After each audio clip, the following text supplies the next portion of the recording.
rahmatullahi bayan sallama salatu ga annabi yabo ga ma'aiki ka san wai wani aiki da mun ka ɗauko kai ta wanda na ce ma MC Alfalaila TV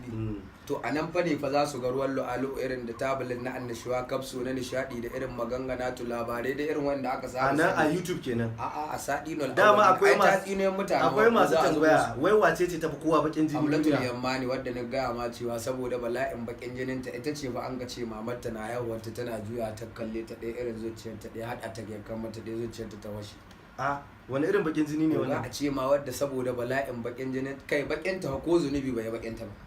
ka dai san zunubi saboda bala'in baki ne an ce dudda da mala'ikun da ka rubuta zunubi wasu adadin baki to ai ina ya alamu kiyasu sauran wannan bayani a shiga shafin YouTube ina ga ana shiga shafin YouTube Alhaji kai ta ai abubuwa na maganin takeici oga lokacin ne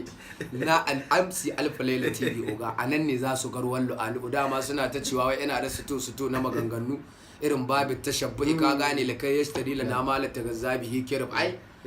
ta mulmula fi ka ai suna mulmulo wane ne wai malamin ka ma duk wannan malami na wanda na ga ma shi ai saboda bala'in dadewa te suna labi an kai duniya ai Alhaji kai ta kai dai kai haƙi kawai